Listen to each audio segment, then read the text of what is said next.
I came to a crossroads where I just realized, is this something I'm going to be proud of in the end? Something that I love to live by is to make things that I'm actually going to be proud of and to wear and to use. And this was not exactly lining up.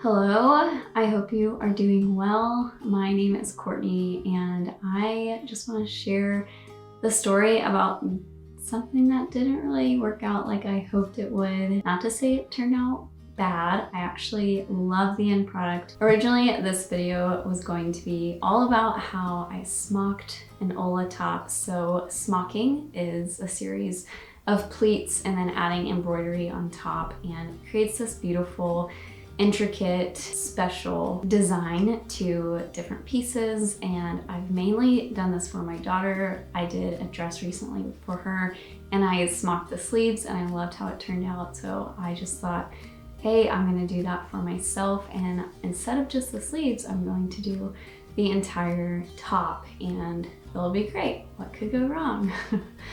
So this was actually, if you saw my previous video, I shared about the makes that I'm making for the year, and this was one of them. In the video, you could see that I'm almost done with the process. And so it didn't end up turning out exactly like I planned, but I learned a lot along the way, of course, and I came away with some lessons and things that I think were really important for me to experience through this creative process. So obviously you can see that I'm wearing this shirt right now, so it did turn out, but it did not turn out like my original plan. So I wanted to share a lot of the little lessons I learned along the way, and I did film the entire process of making this top. So you're gonna see that in this video. And if you really want a step-by-step video on how to make the Ola top or Ola dress, you can see that video linked below. There's a pattern for it from my shop, and it is a really simple tutorial. And of course, I wanted to take something that was really simple and make it complex. So that's what I tried to do with smocking the top of the Ola. And after going through the process, I know what I did wrong and what I would do differently next time. So I started with this laundered linen from Merchant and Mills. This is a fabric supplier out of England, and they make the most amazing linens. The laundered linen, that word just makes you think this softened to the touch linen that is like perfectly worn in, and that is exactly what it is. So this is the same plaid that I used for my daughter's dress, which I will be referencing a lot in this video. So if you want a successful smocking video, you can go watch that one. I knew I loved that fabric, so I got some for myself in a different plaid pattern and colorway because I love the color green, I love wearing it, and so I just knew this was the perfect fabric for this project. Smocking with plaid or lines or something with a pattern, I think gives a really interesting detail. And when you line up the lines of the plaid with the lines of the needle while you're pleating the fabric, it creates this beautiful effect that you really can't get in any other way. And so I think that's where my original vision came from, is to have this kind of more masculine pattern with the plaid fabric and then a feminine touch with the smocking detail on top. And when I got to that point, it was coming together and it looked really amazing. It was starting to look exactly what I hoped it would be. And so looking back, I would probably just do this to the sleeves, because what I was actually running into was the weight of the fabric and just how much it was. So the Ola top is a gathered top or dress, and it's a lot of fabric. So if you're actually looking to make it smaller or more fitted in a way, but still have a gathered look on the fold, you can actually just take off some inches, and this will take off a lot of that fabric weight. And so that's a little tip for you. But there's a lot of fabric with the Ola pattern, and linen is not a thin fabric. It when it's bunched up, it starts to create a lot of weight to it. So originally, I have always smocked and used the pleater for children's patterns. And so when I'm smocking it, I use a dowel rod and I put it in between the pleater, and there's this little space, and so the dowel rod keeps everything in line so you can move it through the pleater. So I tried to do that with the Ola top in the women's size, but there was so much fabric that it would barely fit in between these lines.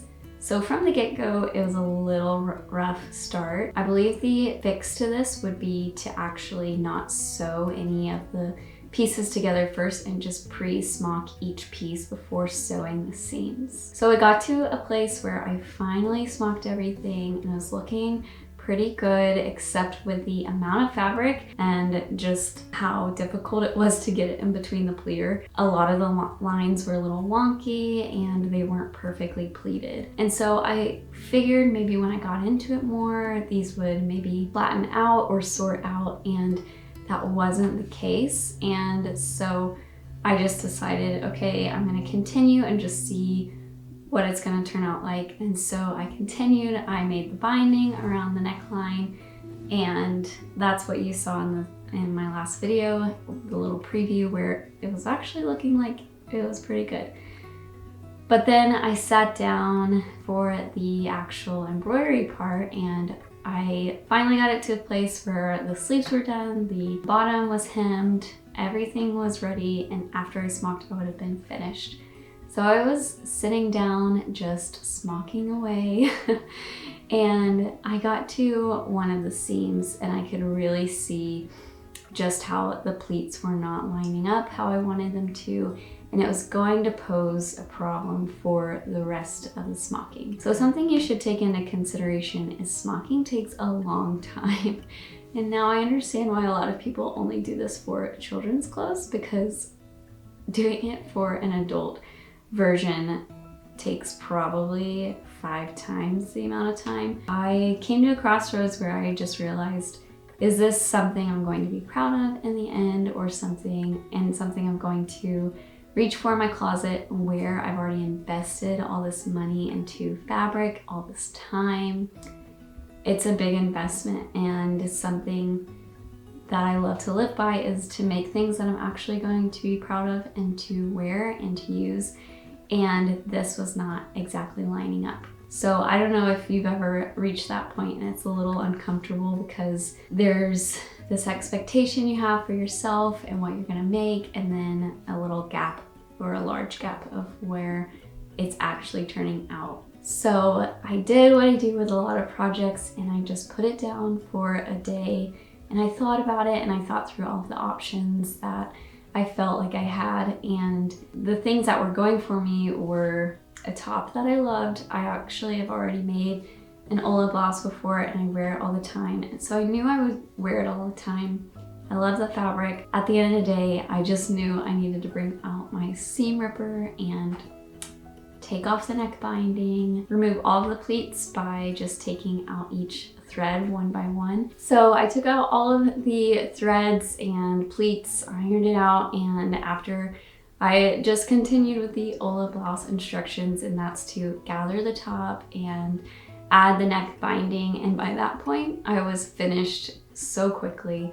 I've actually worked on this top for about 10 days, and I want to share that because I think it's easy to just think that you watch this 30-second reel or a 10-minute video tutorial and think that things come together so quickly, and that when you hit a wall that something's wrong with you, or maybe you're not good at this. But in the reality, things just take a lot of time. And so going through this process of having an expectation for what I wanted my project to turn out with, and just seeing it not turn out that way, I just had a deeper appreciation for the end product, and I'm actually way more satisfied with it now, because as you can see, I have a lot of hair, and it would cover like all of the detail that I would have added here. I rarely wear my hair up. Adding all this detail would have been nice, but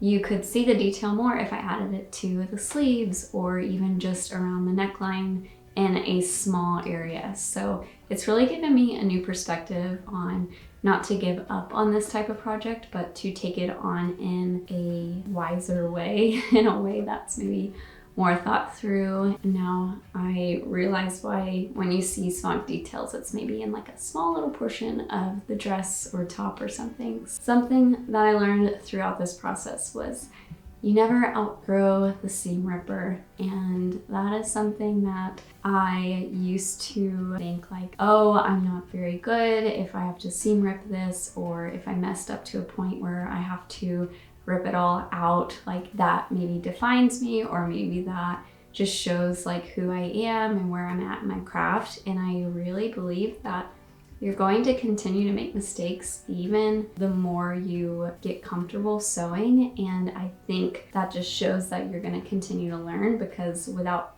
this mistake of creating this project that didn't turn out like I hoped it would, it just gave me more knowledge for the future and even more resilience, because when you seam rip something you've spent hours and hours on, it is pretty humbling.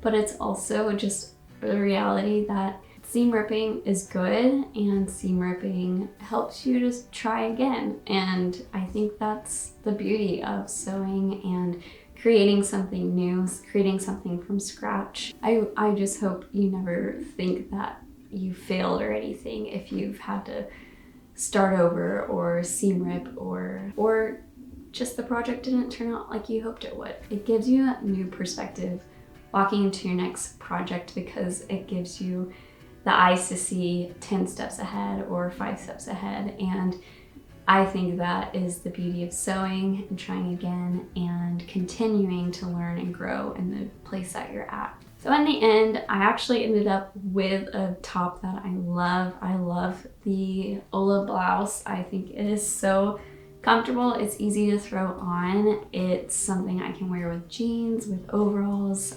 shorts, and I am really excited to continue to wear this top and see how the linen breaks in. It's already so beautiful, but it's a top that I'm gonna wear all the time, and now I think it's even more special that I have a lesson that I learned with it and an end product that I'm really proud of. So I think that's another important thing that I've learned, is you can be proud of something even if the road and the journey to get there was not straight and it was not perfect. So I hope this encourages you in your own sewing journey and your own projects. If you would like to see the full tutorial for an Ola top or dress, then you can click this next video.